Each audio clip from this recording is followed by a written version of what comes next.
Riz, waktu saya mau minum pegang gelas sudah mau jatuh gelas. Iya, saya tahu Riz ya. Biar nonton juga nggak. Bawa pulang dengan obat. Jadi ini dari IGD nggak rawat inap? Nggak rawat inap. Wah.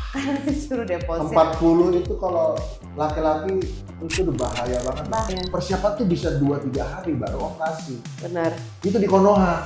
Ini nggak wajar. Berarti aku nggak akan operasi Senin nih.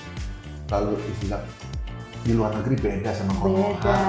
Kamu hari ini masuk ambil darah hari ini, besok mau operasi juga bisa. Alhamdulillah nggak ada yang kena COVID. Pas akhir 2020 kebetulan ada teman kecilnya suami itu sekeluarga 26 orang.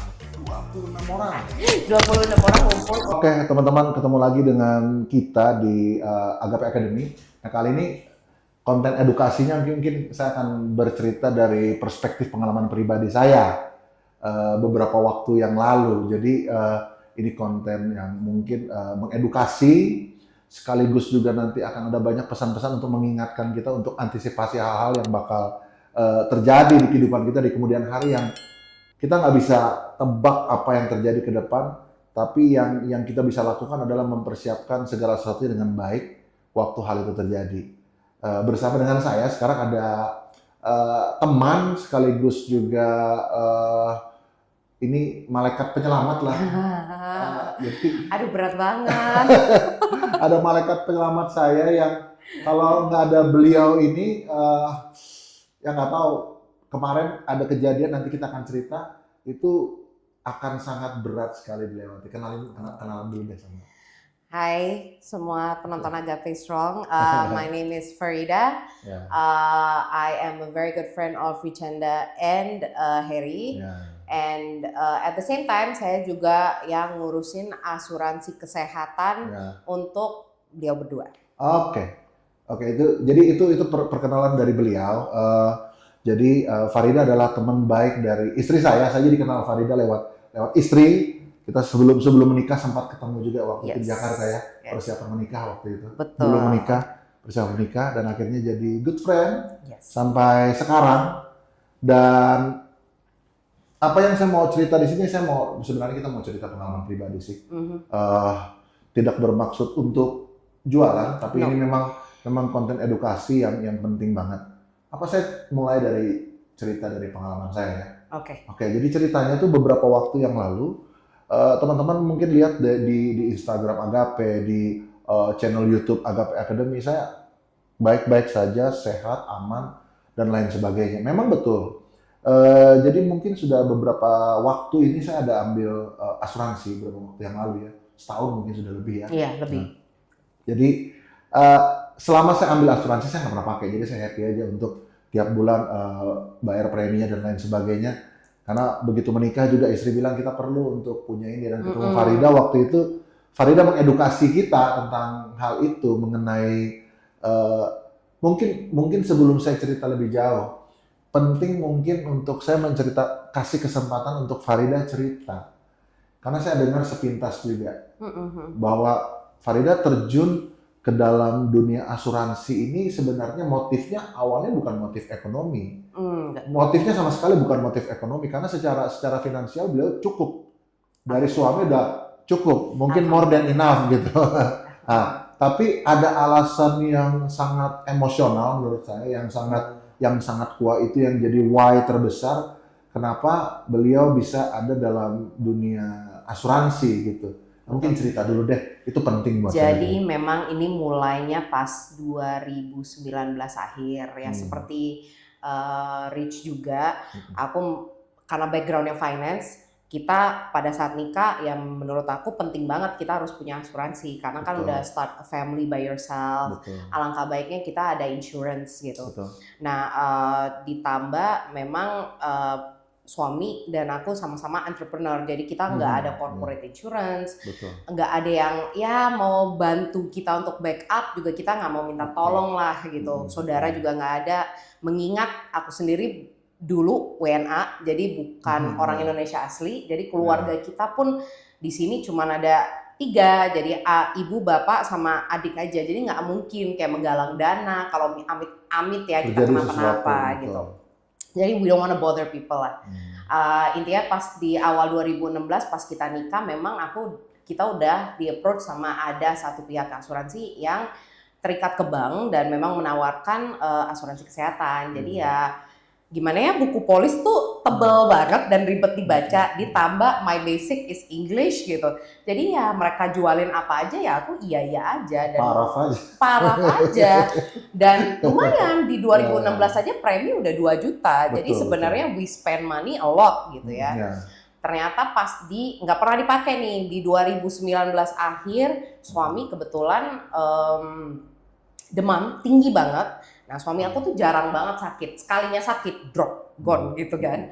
Jadi ya khawatir dong ini kenapa bakteri apa-apa dan kebetulan waktu itu bayi aku yang paling kecil masih umur 5 bulan. Kita takut dia ketularan, vaksin kan belum komplit. Betul.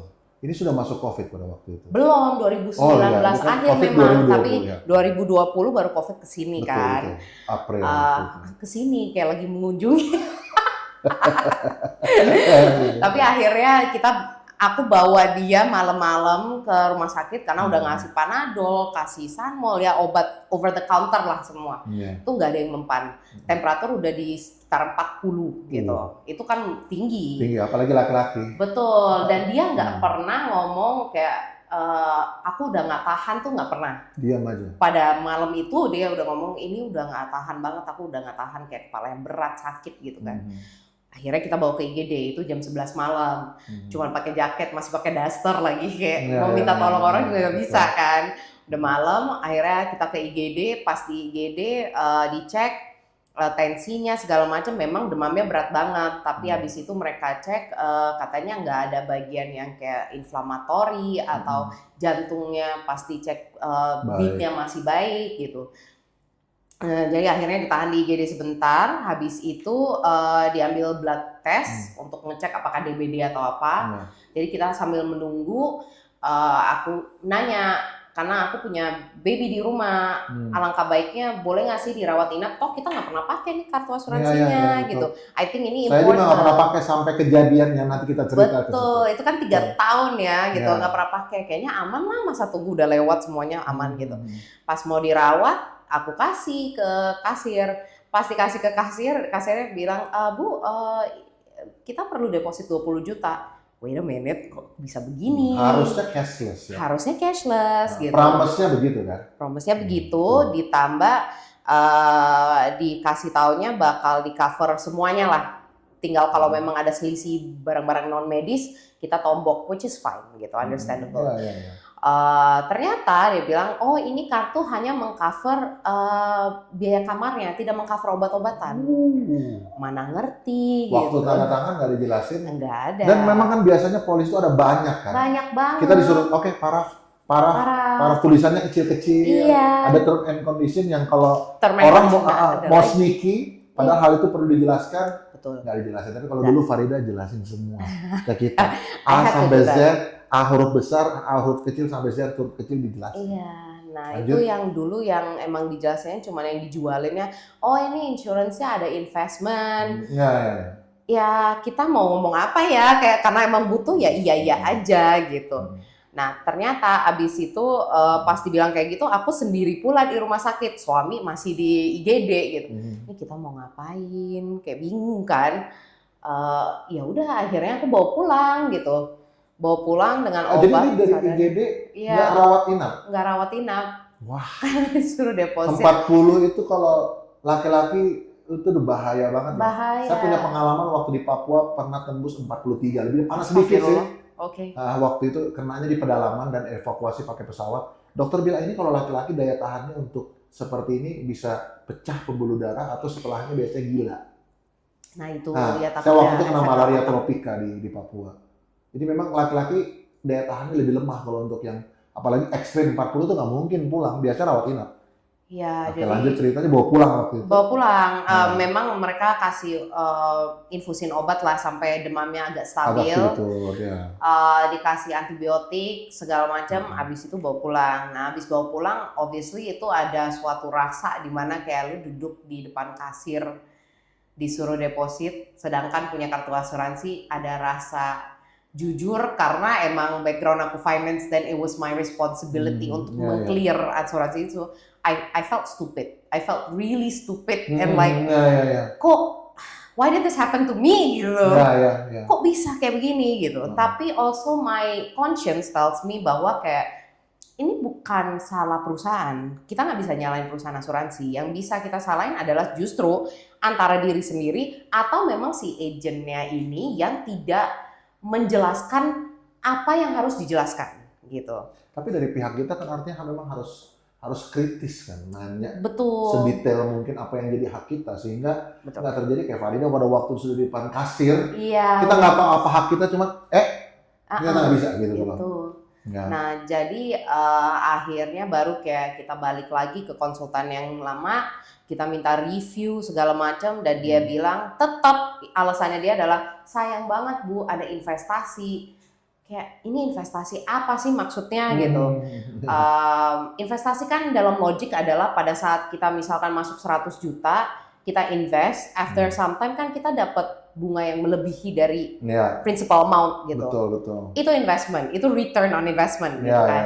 Nah, ini ternyata bukan seperti itu. Sebenarnya maksudnya investment yang terikat di unit link atau asuransi adalah tabungan hanya untuk menalangi inflasi medis. Jadi sebenarnya ujung-ujungnya akan tergerus juga inflasi. Betul, karena gitu. Inflasi, betul. Nah itu yang tidak dijelaskan. Obviously orang awam ataupun bahkan saya yang backgroundnya finance pun awalnya nggak paham gitu kayak what is this gitu. Because again di luar negeri tuh kita insurance sudah di covered properly by government ya.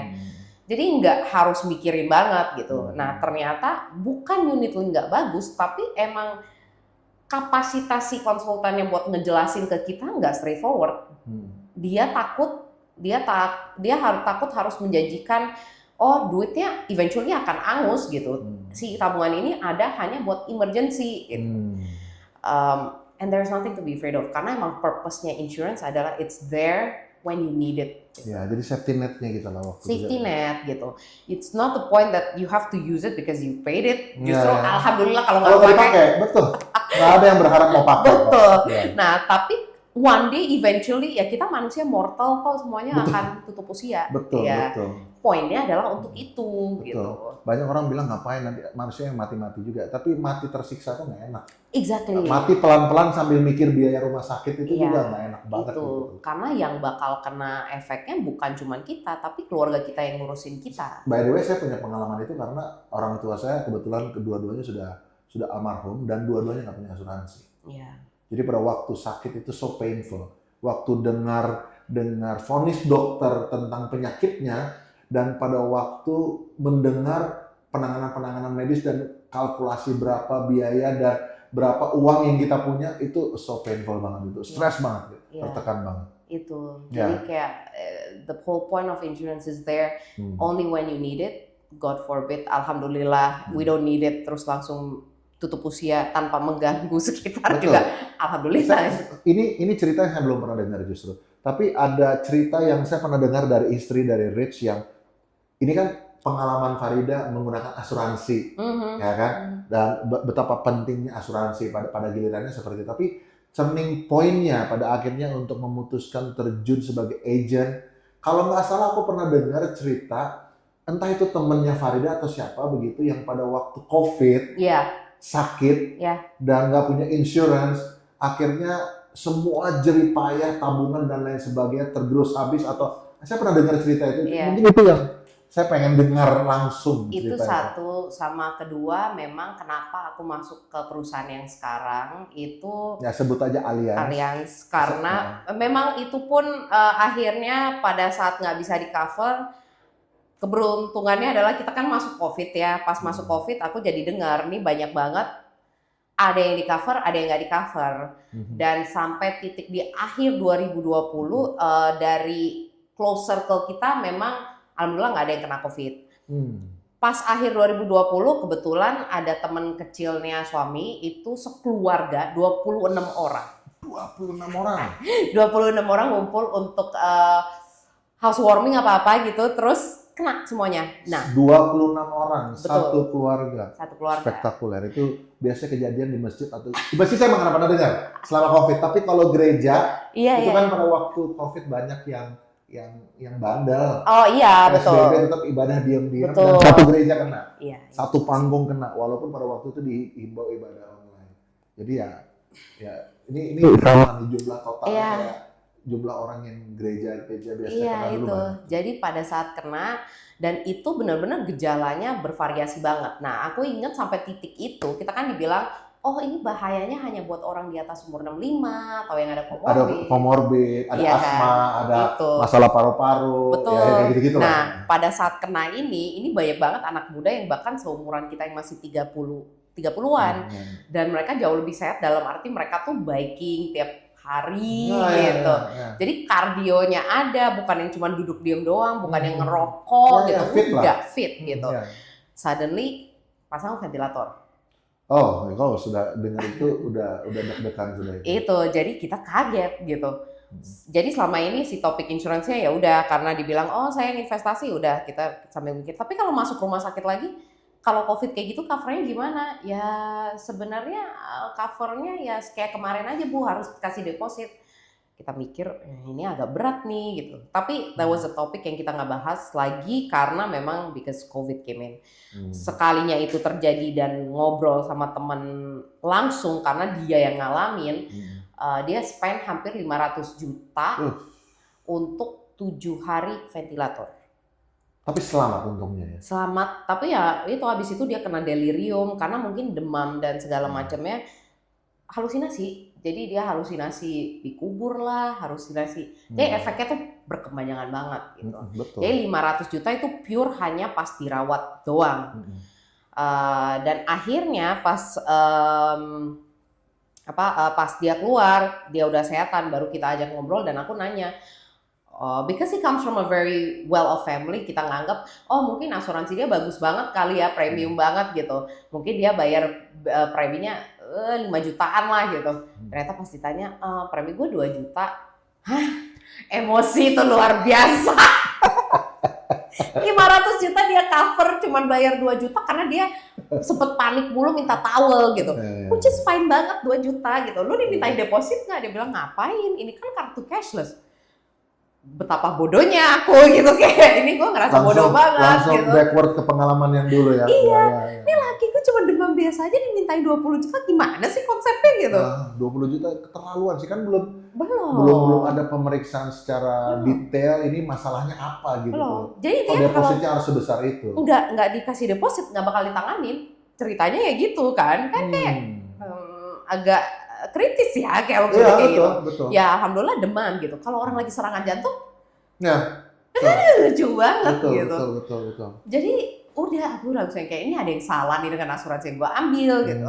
Nah untungnya karena COVID aku bisa Zoom meeting dengan beberapa konsultan. Jadi lah aku jajarin 7 perusahaan dalam waktu 2 minggu untuk diinterview, ditanya gitu. Nah enaknya kenapa lewat Zoom adalah setidaknya via Zoom pas dia lagi ngomong apa, aku sambil Google gitu kayak ini gue nggak bisa cross check lagi. Ini gue nggak bisa lagi nyepelein karena ternyata buat keluarga kita ini penting banget gitu. Biasa memang ini ya ibu-ibu atau istri.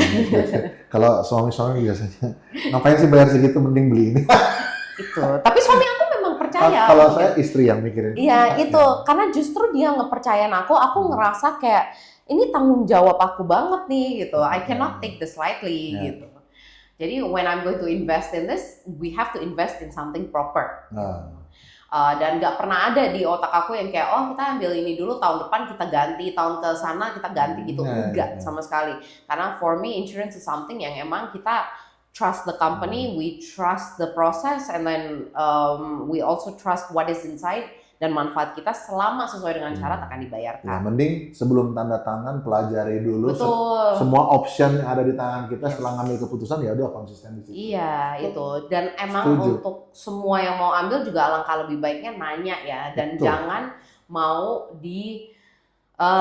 kasih wishful thinking yang kayak tapi di sini semuanya di cover, di sini tapi kamu duitnya balik gitu. Yang bayang-bayang seperti itu betul, harus detail sih. Unfortunately memang we are type of people yang emang kita pengen kayak uangnya nggak hilang gitu, tapi ini logik aja. If we want security kita bayar security satpam aja. Kalau nggak kemalingan boleh nggak gue minta duit balik? Kagak mungkin, Betul, ya betul, kan? betul. Jadi konsepnya emang udah harus ke situ. Jadi insurance itu pocket yang sendiri. If you want investment, if you want kayak money on return on investment, itu udah bukan di insurance, nggak mungkin gitu. Tapi teman-teman ya, kebanyakan dari pengalaman orang yang punya pengalaman ambil asuransi tertentu dengan agent tertentu, bukan sekali dua kali yang saya dengar cerita pengalamannya kurang menyenangkan. Nanti setelah misalnya mau klaim dan lain sebagainya dipersulit lah, harus tadi reimburse lah, harus punya uang lah. Ini kan bahaya banget kalau misalnya klaimnya katakan 250 juta atau 500 juta. Kalau harus reimburse, ternyata nggak ada keluarga yang backup tabungan, nggak nyampe ke situ, berarti keburu mati. Iya, betul. Ya kan, ini betul. Katakan misalnya, bisa reimburse. Ya kalau misalnya uang untuk reimburse-nya ada, kalau nggak ada misalnya. Betul. Kayak kasus saya kemarin, nanti saya cerita itu detailnya. Pihak rumah sakit awalnya minta untuk kita bayar dulu cash dan nanti di reimburse dalam waktu 3 bulan. Ya kalau ada uangnya pada waktu itu. Kalau nggak ada, ini kan benar-benar bahaya. Jadi beberapa pengalaman yang saya lihat dari pernah dengar, makanya dulu juga setiap kali mau ambil asuransi ada curiganya dulu. Pasti. Ada curiganya dulu. Tapi memang beberapa saya lihat memang klien yang ngambil asuransi itu juga nggak nanya detail. Iya. Jadi telan aja apa yang agent bilang. Oh nanti di cover semua kok. Iya. Ini apalagi kan pasti angka dikasih lihat yang bagus dulu. Kalau bapaknya ambil asuransi ini, nanti ini ada nilai investasinya. Kalau nggak dipakai sekian tahun, nanti balik 10 tahun bisa begini. Jadi udah nabung, bahasanya dibikin simpel. Udah nabung, kalau sakit ditanggung lagi. Udah orang pelan aja. Oke, berapa limitnya sekian? Nanti dapat kamar ini, dapat kamar ini. Itulah. Seperti itu. Jadi memang kalau saya sih, kalau boleh saya bilang, saya bukan beruntung, tapi memang saya diberkati lah. Saya ketemu Farida yang dia bisa dipercaya, sangat bisa dipercaya, dan kita nggak nanya, dia yang jelasin. saya dengan istri nggak terlalu banyak nanya. Justru Farida yang ngasih tahu, ini loh hak kamu, ini loh hak kamu, ini loh hak kamu. Seperti itu. Nah, jadi tadi Farida udah kasih background story tentang dia, kenapa dia pernah punya pengalaman, punya asuransi, dan pada waktu mau dipakai harus begini dan begitu, harus udah deposit dan lain sebagainya. Terus ada pengalaman juga teman dan lain sebagainya. Nah sekarang saya cerita nih pengalaman saya. Jadi waktu itu nggak berapa lama lah setelah kita kenal, saya mulai ambil asuransi dengan Farida, dan bahkan kita belum ketemu loh waktu itu. Belum. Kayak langsung data-datanya aku lewat WA. Belum ketemu. Nanti ketemunya waktu persiapan menikah. Betul. Karena istri harus ngurus surat-suratnya ke Jakarta, kita ke Jakarta baru kita meet up waktu itu. Long story short, selama saya ambil asuransi, berarti dari kami menikah sudah sekarang udah 3 tahun kali ya. 3 tahun. Ya terhitung 3 tahun saya sudah ambil asuransi, tapi nggak pernah dipakai. Iya, betul. Ya, istri sempat 2 atau 3 kali pakai pada waktu itu. Nah saya nggak pernah pakai. Benar-benar saya nggak pernah pakai, tapi saya happy aja untuk punya asuransi, jadi saya tenang juga. Iya. Nggak pernah minta sakit, tadi seperti yang Farida bilang. Tapi kami juga nggak ada, saya keluarga sudah nggak ada sih. Kakak saya sudah meninggal, papa mama sudah meninggal, tinggal ada 1 kakak, dan saya nggak bisa berharap juga dengan dia gitu, nggak mau jadi beban juga. Keluarga besar sudah nggak ada lagi saya. Jadi memang sekarang ini adalah hidup saya adalah saya dengan istri gitu. Betul. Jadi memang asuransi ini jadi safety net yang bikin saya lebih tenang lah pikirannya. At least kalau terjadi apa-apa. Nah sampai satu ketika setelah berjalan hampir 3 tahun, ini memang istri gut feeling selalu tinggi banget ya. Memang Farida berapa waktu yang ngasih tahu, kamu bisa loh upgrade. Jadi nanti kamu bisa pakai untuk nggak hanya di Indonesia, tapi di wilayah Asia gitu. Kecuali Hong Kong, Jepang, dengan Singapura waktu itu ya. Kita nggak masalah karena kita punya base kalau nggak di Johor Bahru di Taiwan, kalau di luar negeri. Jadi kita selama masih di cover di Taiwan sama di JB, kita happy aja. Nggak mikir pakai, tidak terpikir pakai. Saya sehat, saya oke gitu loh. Pernah check up juga, hasil darah juga oke juga. Kemarin sebelum operasi juga saya punya cek lab, kelihatan badan saya besar begini, semuanya aman juga. Jadi oke. 3 bulan sebelum ini terjadi, istri bilang, kita upgrade deh. Dia yang bilang, setelah Farida kasih tahu, kamu bisa upgrade? Dia bilang, kita harus upgrade.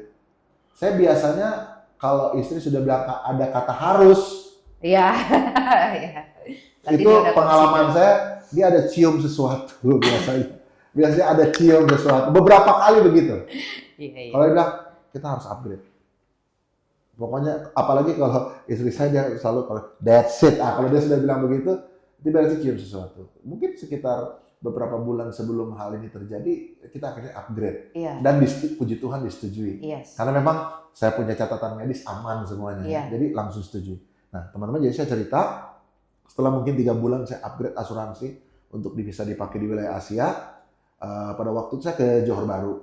Jadi mungkin yang sudah ikuti perjalanan Agape tahu bahwa Agape ada di Banjarmasin dan ada di Johor Bahru. Jadi kita biasanya stay 1 bulan di Banjarmasin, 1 bulan di Johor Bahru untuk handle yang di sana. Nah, biasanya persinggahan kami sebelum ke Johor Bahru itu selalu ke Bali. Kenapa? Karena kalau di kalau di Johor Bahru itu pasti kerja. Oh iya. Dari pagi sampai malam itu kerja. Itu bukan jalan-jalan. Di Banjarmasin juga itu dari pagi sampai malam kerja. Kita nggak istirahat. Namanya kalau di Banjar dengan di Johor Bahru itu kerja. Sangat. Gue kemarin udah shadowing mereka dan itu kerja full. So whatever they achieve today, it's hard, pure hard work and consistency every day. Jadi, thank you. Apalagi kalau di Banjarmasin, handle timnya offline ketemu kita. Pas kita mau fokus kerja, mau fokus kerja, aduh itu fokusnya susah banget. Jadi kita udah mulai kerja itu kalau di Banjarmasin kita mulai jam 6 pagi. Iya. Kita mulai dengan workout bersama dengan tim gitu. Iya. Dan biasanya jam 5 sore kita pulang kantor, semua udah pulang, udah selesai kerjanya, tapi kita dengan istri biasanya jam 7 malam atau jam 8 kita lanjut lagi. Untuk hal-hal manajerial dan strategi sampai jam 10 sampai jam 11 malam. Nah kami waktu itu ke Bali. Jadi istirahatnya kami selalu di Bali. Sebelum ke Johor Bahru, jadi kami biasanya gitu, Johor Bahru, Banjarmasin, mau balik ke Johor Bahru, break dulu 5 hari. Iya.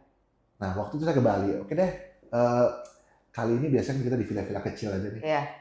Cobain hotel yang gede deh sekali-sekali. Waktu itu, aku bilang, aku nggak pernah ke Nusa Dua tuh. Iya. Setiap kali Uluwatu, Ubud, Sanur. Nah, itu biasanya Sanur Boy, saya suka banget Sanur. Oh, oke. Tapi selalu kan kita di villa-villa yang cute lah. Iya. Hotel yang bagus tuh gimana sih? Aku mau coba deh. Aku bilang yang Bali punya. Oke, dia cari di Nusa Dua. Oh, waktu itu dapat harga murah. Murah. Saya nggak mau sebut nama hotelnya ya. Dapat agak murah gitu. Oke, kita pergi. Ternyata pada waktu kita sampai, no wonder murah karena dia lagi proses renov ternyata. Jadi memang ada beberapa lantai renov, mungkin agak berisik kan. Daerah pool juga dia mulai ganti batu-batu granitnya itu dia lagi ganti. Jadi memang ada beberapa area is not nice karena dia lagi renov. Tapi oke lah. Masih pengalaman hotel bintang 5. At least breakfast-nya segala macam oke semua. Long story short, saya ini biasa tidur di ranjang yang keras. Betul. Nah, berat badan saya kan up 100. Oke. Hari pertama begitu sampai naik ranjang, saya bilang, sayang ini ranjang ya. Aku bilang kayak tenggelam aku di sini. Jadi ranjangnya tuh sink. Iya, terlalu. Hari pertama sudah rasa, ini nggak enak banget leher saya tidur nih. Udah hari pertama nggak apa-apa, saya lewati baik. Hari kedua besoknya saya bangun. Dan pada waktu itu di hotel itu dia lucu, dia punya indoor gym, dia punya outdoor gym. Oh, oke. Di pantai. Jadi persis kayak konsep gym yang ada di Cancun, Meksiko gitu. Oh, kok keren sih. Keren banget. Baru tahu. Saya malam akhir tahun kalau mereka udah selesai proses renov, saya mau ke situ lagi. Iya sih. Karena keren banget. Kecuali mereka harus ganti kasur dulu kayaknya. Iya, mahal ya. Jadi itu dumbbellnya semua dari kayu semua. Lat pull down dari kayu bebannya, jadi very cool. Bench press juga benchnya dari kayu, cool. Udah hari kedua saya, ini enak lehernya. Salah tidur saya, bilang gitu. Jadi karena saya pikir itu salah tidur, biasa saya keep workout gitu. Dan saya nggak pernah workout itu ringan, saya selalu workout itu berat gitu. Udah masih salah tidur, saya pikir kalau salah tidur biasanya 2-3 hari. Long story short, kita sampai di JB itu berlanjut. Minggu pertama, minggu kedua, minggu ketiga berlanjut. Minggu ketiga mulai ada sesuatu. Tapi saya nggak mau cerita sama istri, karena saya tahu kalau begitu dia tahu, dia akan khawatir gitu. Saya mulai rasa pada waktu saya mulai ngelapin gerakan-gerakan menarik, ini kok grip kanan saya lemah sekali ya. Apa saya stroke? Karena saya punya mama saya kan meninggal karena ada riwayat hipertensi dan stroke. Dan saya juga minum obat hipertensi juga untuk prevent begitu. Di saat-saat tertentu, di saat saya capek sekali, tensinya sudah mulai agak nggak wajar, bisa naik sampai 140 dan lain sebagainya. Apakah karena saya lelah ini? Tensi saya naik nggak ketahuan, apakah saya stroke ini? Jadi ketakutannya di situ. Jadi misalnya kayak gerakan row, saya kidal, saya tarik kidal tuh enak banget. Biasanya kanan saya juga sama. Tapi kanan saya begitu di atas reps ketiga udah nggak bisa normal narik. Nariknya harus pakai badan. Oh. Jadi yang lemah itu mulai yang nggak enak itu dari leher, belikat, rhomboid, bahu bagian belakang, tricep, nyut-nyut, intens 1 kali 24 jam, forearm dan grip. Jadi di sebelah kanan lah intinya. Dari yang nyut-nyut sampai yang lemah jadinya. Saya mau narik apa-apa tuh lemah banget. Lemah banget. 5 hari sebelum waktunya untuk pulang ke Indonesia, that's it. Itu bang, jatuh sudah. Saya sudah nggak bisa bangun lagi dari tempat tidur. Bangun sih, bangun. Tapi saya nggak bisa tidur. Jadi kalau saya mau tidur, saya harus duduk di kursi sandarin di dinding dan saya tidurnya duduk gitu. Karena semua posisi tidur tuh sakit. Semua posisi tidur sakit. Dan saya sempat aduh kan kasihan istri nggak bisa tidur. Jadi bisa cek sama Ari Channel mungkin 3-4 hari sebelum ke rumah sakit. Saya tuh tidurnya duduk di luar karena saya nggak mau ganggu dia gitu. Jadi ditahan, tapi masih kuat. Nah, akhirnya hari 5 hari sebelum pulang, mama dan istri paksa harus ke rumah sakit. Karena lihat ini udah serius gitu loh. Dan pada waktu itu belum cross check ke Farida juga. Karena kita nggak ada pikiran ini nggak bakal dipakai asuransinya gitu. Cuman mau tahu aja kalau nggak ada apa-apa pulang. Iya, itu pun mau visio ceritanya nih. Dan saya sudah latih leher saya pakai beban lagi. Padahal nanti kalau teman-teman tahu kalau saya teruskan itu akibatnya bisa lumpuh waktu itu. Bawa ke rumah sakit. Dan saya ini trauma ke rumah sakit karena papa, mama itu kan saya semua meninggal di rumah sakit, buat saya ke rumah sakit itu mengerikan. Iya. Intinya begitu. Nah, sampai di rumah sakit ketemu dengan dokter yang spesialis bedah spine. Yes. Jadi saya lihat semua sudah video YouTube karena kan simptom yang paling menyakitkan tuh rhomboid. Jadi pikirnya stiffness aja. Sampai ada satu video saya lihat hati-hati rhomboid kalau misalnya pegelnya nggak berkelanjutan itu bisa jadi HNP di C4 atau C5 tulang cervical, tulang lehernya. Hanya karena satu video itu saya langsung menduga ini pasti HNP. Karena saya pernah punya riwayat juga HNP L4, L5 sama S1. Tapi itu nggak perlu operasi waktu itu. Ini HNP. Jadi pada waktu saya ngomong sama dokter, bagus kamu cari tahu di ChatGPT sama YouTube. Jadi kamu ada preventifnya. Oke, kita cek. Dia suruh saya duduk.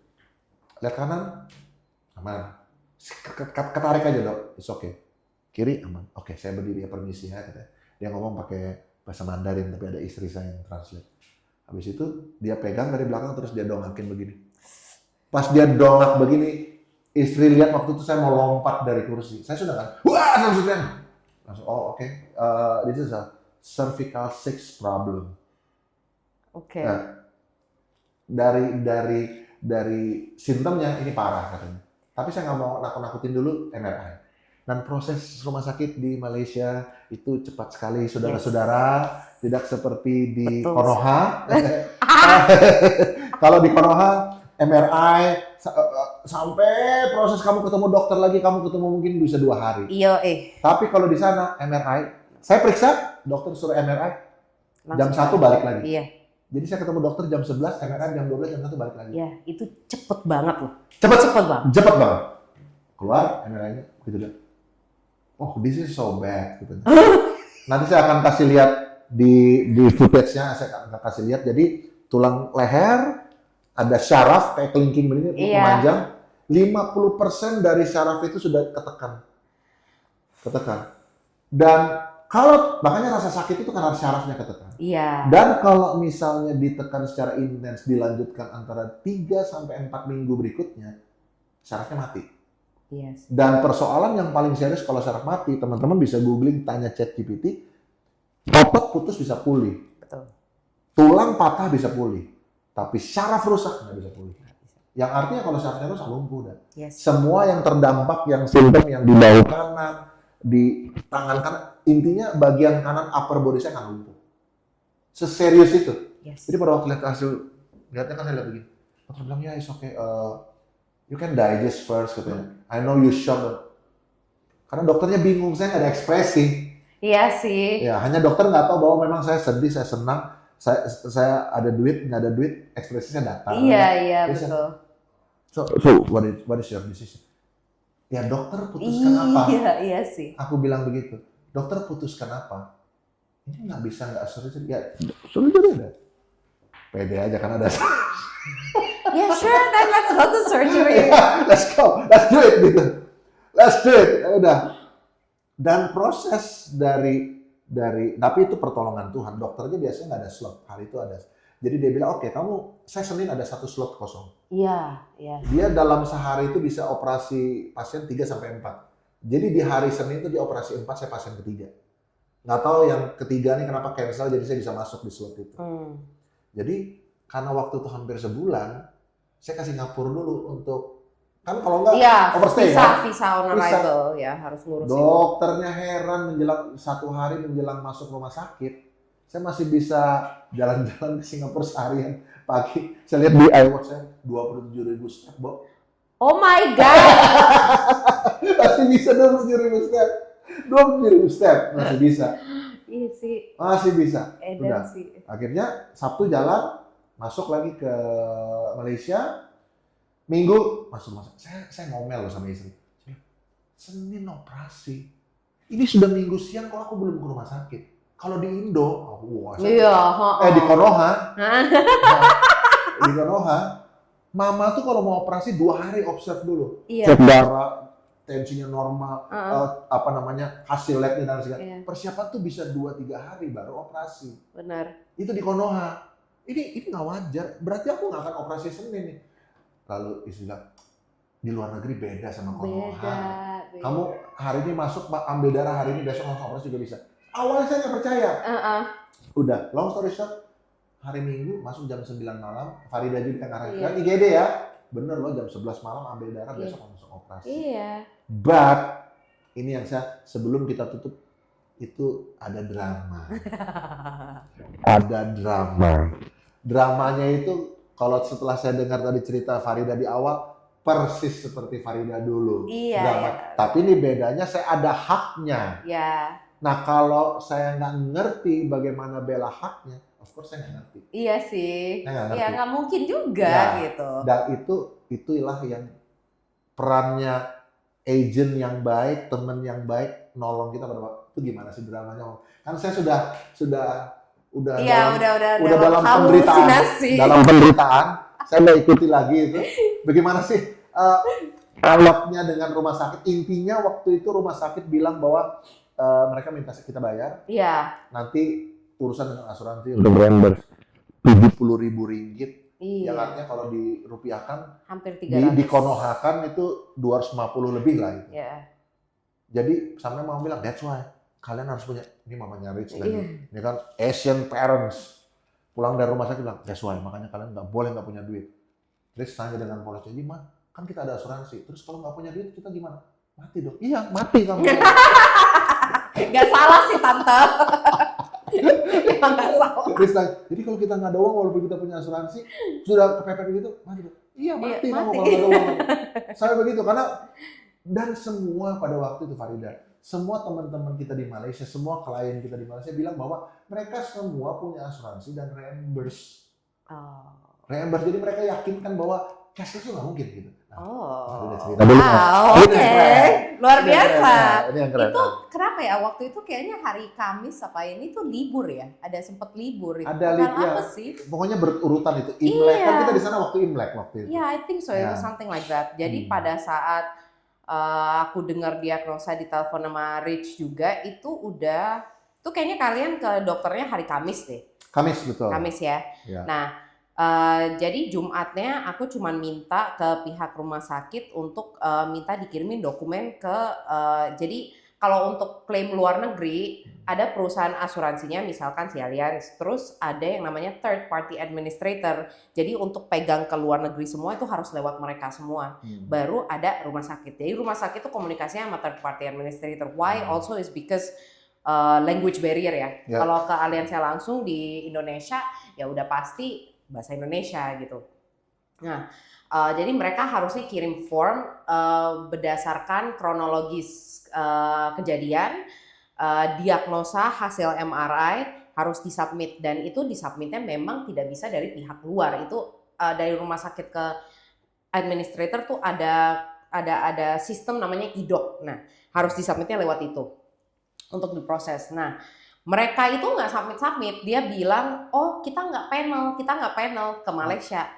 I don't understand what Padahal is not panel. Di website Allianz, Betul. nama rumah sakitnya tuh salah satu partner. Betul banget. Nah, jadi aku tuh pun ngarahin ke semua klien aku, kalau memang udah emergency, please go to rumah sakit yang memang ada rekanan. Supaya bisa cashless. Karena kita nggak bisa predict ya harganya berapa. Syukur-syukur kalau cuman di bawah 10 juta, kita bisa afford, bisa ngurus reimbursement. Tapi kalau sampai ratusan juta, nobody has the kind of cash gitu. Betul. You know, just lying around it doesn't make sense, nggak ada gitu. Bahkan orang yang punya deposito pun nggak bisa dicair until maturity. Itu perlu dipahami gitu. Lo punya emas, lo mau punya mobil, itu perlu butuh waktu buat jual. Keburu mati kayak mama bilang. Iya, itu itu benar. Nah, jadi aku pasti suruh langsung ke rumah sakit yang rekanan, dan pas dicek memang si rumah sakit ini rekanan, dokternya pun rekanan, jadi akhirnya bilang ini nggak mungkin, nggak ada alasan untuk not panel atau nggak bisa cashless. Dia bilang kita untuk emergency cases we suggest untuk bayar in cash. Every idiot person knows that, tapi that's not the point. Dan pada waktu itu dalam sakit saya dengar agent saya dia fight, dia bilang begini, ini klien saya udah bayar mahal tiap bulan, nggak ada ceritanya mereka mau bayar lagi. Ini haknya mereka cashless. Padahal Richanda udah kayak ya udahlah, kalau ini I said no, you are not paying anything. Kalau soal deposit yang cuma 500 atau 1.000 ringgit, fine lah gitu. Dan kita memang fight itu sampai minggunya loh. Iya, sampai hari Minggu. Sampai hari Minggu yang waktunya saya harus masuk. Betul. So the last option that I had to do adalah kontak ke third party administrator. Mereka bilang bisa ini cover, berarti udah nggak ada alasan dari rumah sakit. Nah, kebetulan kliniknya tutup dan mereka bilang ke aku tunggu sampai kliniknya buka, which is klinik buka jam 8 pagi on Monday. I said I'm not taking that risk.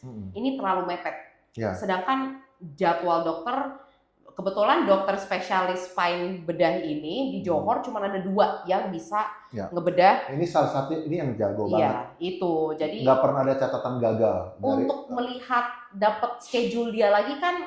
Ya mungkin harus tunggu seminggu lagi. Nah itu. Itu kalau beruntung. Itu belum lagi kalian dari luar negeri, maksudnya dari Jakarta kan.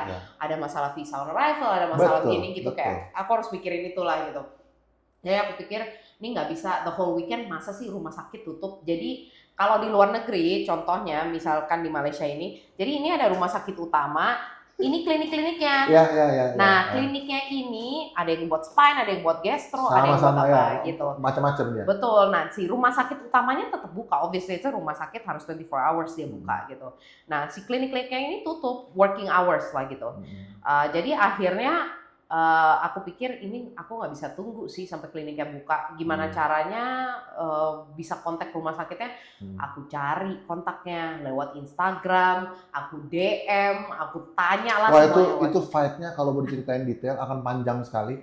Tapi sebentar-sebentar kita yang lagi dalam kesakitan, istri yang dalam keadaan putus asa, nanti Farida loh yang semangat. Beb, kayaknya ada titik perang ini. Beb, ini kayaknya bisa nih. Habis itu mundur lagi. Karena emang responnya mereka kayak, oh ini third party administrator kita berubah. Saya nggak mungkin gitu. Di belakang kartunya aja ada nama kok third party administrator, nggak mungkin berubah. Emang kalian nggak kerja sama mereka gitu. Jadi mereka tetap kekeh minta cash intinya. Gimana caranya untuk mempersulit supaya kita bayar cash? Ya mirip lah dengan Konoha beberapa rumah sakit gitu juga. Tapi aku bilang it doesn't make sense karena memang I know in our business kalau kita menawarkan sesuatu yang cashless itu karena emang bisa, bukan asal gimmick gue nawarin. Tapi memang sedikit agak ada perubahan sikap mereka ke Farida dan ke kami setelah tahu limitnya. Itu jadi akhirnya dia bilang, oh ini kan kartu dari luar, kita nggak tahu isinya apa aja. Aku kirimin isinya semua, terus aku bilang, aku ringgitin, jadi biar mereka paham gitu. I said, it's 4 million ringgit on their card, They won't have that much money in their debit card or their credit card. Ini 4 million ringgit, men. 4 million ringgit. Jadi kalau di rupiah kan sekitar 15 M ya? Gitu ya? Iya. Sekitar gitu. 15 M? Dan itu di riset tiap tahun. Ya tapi jangan bangga, jangan dipakai. Jangan dipakai semuanya, siapa yang mau pakai? Nggak ada yang mau pakai gitu.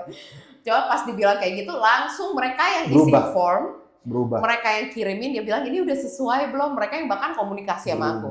Berubah. Waktu itu saya sudah bilang ini Minggu sampai Minggu pagi belum ada kepastian waktu itu. Farida masih fight terus untuk cashless ini. Karena memang kalau harus reimburse itu berat banget. Karena 3 bulan loh waktu periode untuk diganti. Jadi kita sudah ambil, Farida juga udah kasih waktu itu second option untuk ke Penang. Jadi pada waktu itu pesawat dari Johor Bahru ke Penang itu tiap hari, 1 hari 3 kali. Jadi kita pikir, kalau sampai Minggu malam aku nggak masuk rumah sakit, besok Senin pagi aku nggak peduli langsung berangkat. Iya. Karena saya biasanya orang yang tahan sakit, toleransi saya terhadap rasa sakit itu tinggi banget. Iya, you did tell me. Nah, toleransinya makanya dokter aja bingung, udah pecah. Ini teman-teman, saya punya disk itu 2, 1 menonjol keluar tekan saraf, satunya pecah. Iya itu. Jadi ada ambil 3 dimensi dari samping itu nekan syaraf, tapi yang diambil dari atas itu pecah begini. Iya. Makanya waktu itu Mama kebetulan punya dokter spesialis bedah tulang juga, tapi bukan spine. Jadi kliniknya sama di rumah sakit itu juga. Betul. Dikasih lihat sama dokternya. Dokter bilang, this is so bad. Gitu. This is so bad, ini orang bisa lumpuh. Sekarang dia ngapain? Dia mau balik lagi di Singapura. Orangnya lagi jalan supaya bisa perpanjang visanya. Terus dia masih bisa jalan. Masih bisa jalan. Masih makan normal. Saya masih bisa story dan lain sebagainya. Iya. Udah, saya bilang besok Senin berangkat sudah. Karena saya sudah sense danger. Karena tangan udah makin lemah Farida waktu itu. Iya, Tangan udah makin lemah. Saya pegang. Serem ya. Yang paling serem, Rich nggak tahu sampai hari ini. Saya sengaja nggak mau ngasih tahu. Rich, waktu saya mau minum pegang gelas sudah mau jatuh gelas. Tidak ngasih tahu Rich ya. Biar nonton juga nggak akan sampai. Tapi iya sih, parah. Kalau orang awam yang nggak ngerti apa-apa, dia hanya mikir ini stroke atau diminta diurut lah. Dari situ saya bilang ini serius. Yes. Ini serius. Saya bisa lumpuh beneran karena ambil gelas sudah hampir jatuh. Lemah banget. Pegang pulpen sudah begini. Pegang buku, kalau saya ambil buku yang kecil begini, lepas. Jadi ini grip udah lemah banget sudah. Oh my God. Udah sampai segitu, tapi saya nggak mau kasih tahu. Karena nanti dia panik kan gitu, jadi nangis terus. Dan long story short, akhirnya Minggu siang Farida Ya ini udah full cash out, langsung ditelepon. Rich yang ditelepon, aku masih simpen kok WA-nya. Dia langsung ditelepon, terus dia nangis-nangis. Oh my God, I don't know what to say. Katanya udah di-approve apa sih ya sampai nanya. Approve apa? Jadi dari pihak rumah sakitnya langsung nelpon dan dibilang ini udah approve cashless, silakan buat ditindak. Waktu itu the whole weekend, Jumat, Sabtu, lumayan sih itu stressful. Itu kami stres, Farida lebih stres lagi karena dia harus fight untuk apa yang jadi I wish someone would do that for me ya. Jadi ini pelajaran buat diri sendiri juga. Kenapa aku masuk ke bisnis ini adalah our family ya cuma berempat aja. God forbid salah satu dari kita yang kena, siapa yang akan bantu gitu. Jadi yang jual agent banyak, tapi yang benar-benar passionate untuk mau bantu dan care waktu itu terjadi. Kalau mau closing aja mungkin semua care. Tapi saya nggak jelekin enggak. Tapi memang saya punya pengalaman, Farida fight banget gitu. Jadi kebetulan karena dia juga bahasa Inggrisnya very good. Jadi pada waktu harus fight dengan di negara-negara lain nggak ada language barrier untuk itu. Jadi itu keuntungan sih punya agent seperti Farida. Itu mungkin yang kita bisa share. Dan dari saya sih puji Tuhan ada asuransi. Puji Tuhan ketemu Farida. Puji Tuhan Farida mau meluangkan waktu itu mengedukasi kita. You sharing our life. I may not be a doctor. Jadi tapi memang betul. You sharing our life. Mungkin orang bilang agent asuransi mau jualan. No. Kalau orang yang datang dengan attitude, dengan sikap, dengan dengan niat yang benar, ini orang selamatkan hidup kita gitu. Selamatkan hidup kita. Kalau itu terjadi dan kita nggak asuransi dari sini. Mungkin kan udah tunggu nasib kalau Tuhan tolong. Ya kayak aku harus bawa pulang suami aku. Ya. Dan itu kondisi saya nggak bisa dibawa pulang. Iya, exactly itu. Dokter, terakhir sebelum operasi, oke saya jelasin prosedurnya ya. Ini prosedurnya 1% operasi gagal. 1%. Gagal itu apa sih yang terjadi katanya? Meninggal, kamu nggak mau lagi, atau kamu lumpuh. Just only 1% katanya. Karena saya bukan Tuhan. Mereka ngejelasin sampai gitu. Iya. Wow. Keren kan? Keren sekali. 99% ini berhasil.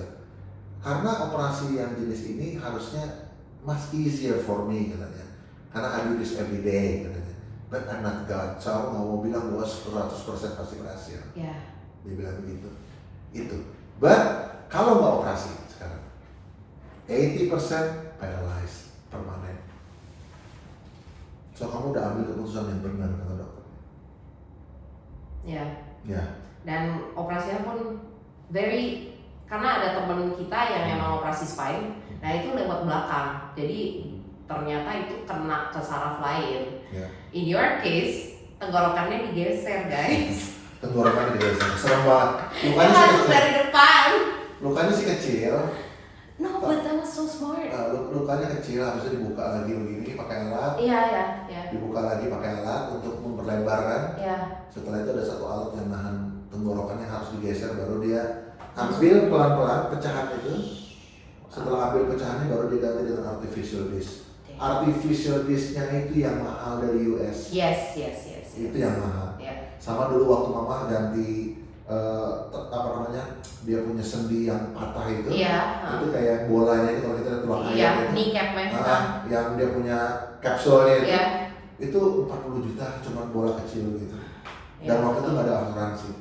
Oh my. Terjadi setelah kita pemberkatan nikah hari Sabtu. Oh. Sabtunya kita pemberkatannya, Senin kita bawa mama ke rumah sakit, dan pada waktu itu it cost di atas 100 juta lagi untuk operasi ini. Jadi ada traumanya juga, makanya asuransi sama kita. Ya, itu sih. So ada mungkin pesan yang mau disampaikan?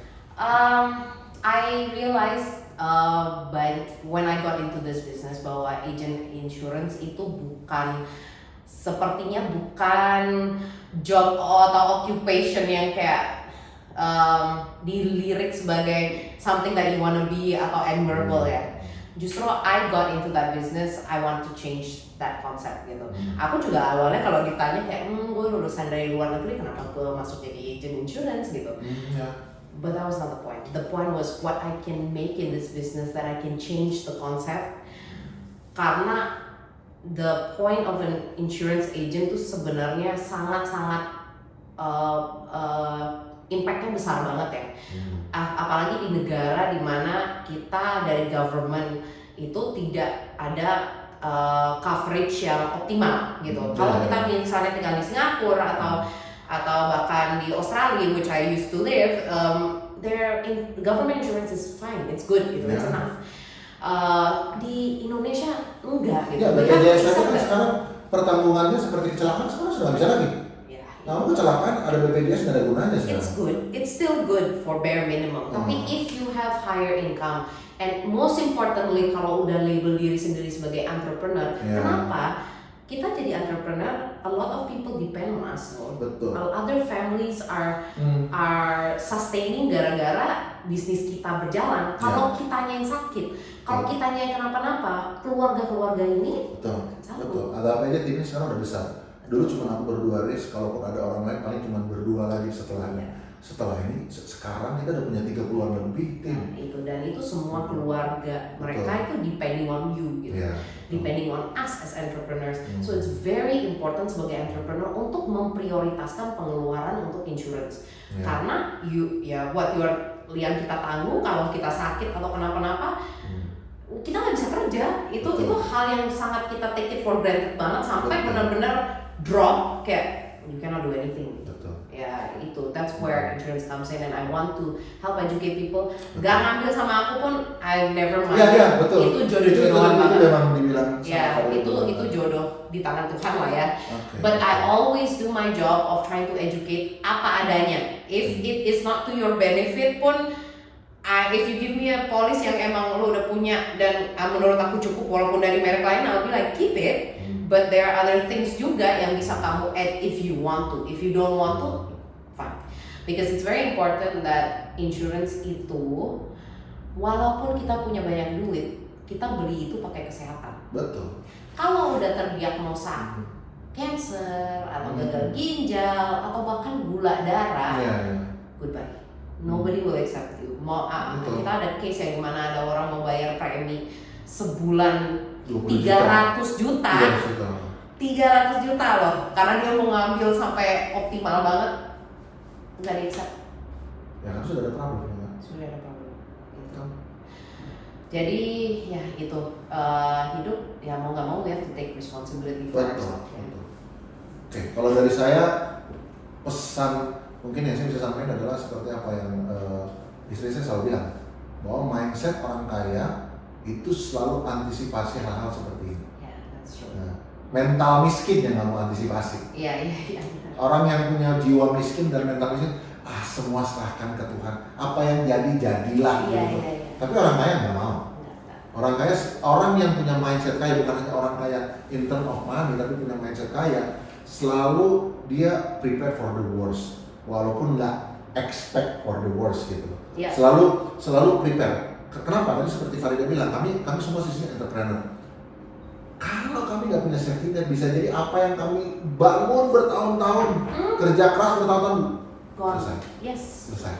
Sama seperti papa saya dulu pengusaha, angkatan ini nggak suka asuransi kan. Malah papa saya dulu bilang, ambil asuransi kayak mau minta-minta penyakit aja.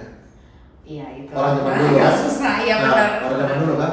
Dan nggak sedikit teman-temannya papa saya kerja keras dari muda, sukses, begitu sakit habis katanya. Iya itu. Bukannya tabungannya, tapi asetnya. Iya. Aset tidak bergeraknya, aset bergeraknya selesai semua. Ya. Dan end up nggak sembuh juga. Enggak. Dan akhirnya pada waktu papa nggak sembuh, habis semua aset, nggak ninggalin apa-apa buat anak sama istri. Dan itu mengerikan sekali, dan sampai hari sayangnya masih banyak yang masih mindset begitu. Mindset begitu. So teman-teman, kami berharap apa yang jadi sharingnya kami hari ini bisa jadi berkat. Nanti di kolom deskripsi saya akan akan cantumkan Instagramnya Farida dan nomor WhatsAppnya. Jadi kalau yang mau tanya-tanya lebih lanjut, konsultasi, bisa langsung hubungi Farida, mewakili istri, dan saya pribadi juga. Saya terima kasih banyak Farida, you saved my life. Thank you You're so very much. welcome. It's a privilege. Thank you so much. Ada peace of mind lah melewati. Walaupun yang dilewati badai, tapi ada peace of mind. Yes. Dan thank you sudah sharing online dan edukasi kita. Yes. God bless you. Thank you. Likewise. Sampai ketemu ya semua ya. God bless everyone.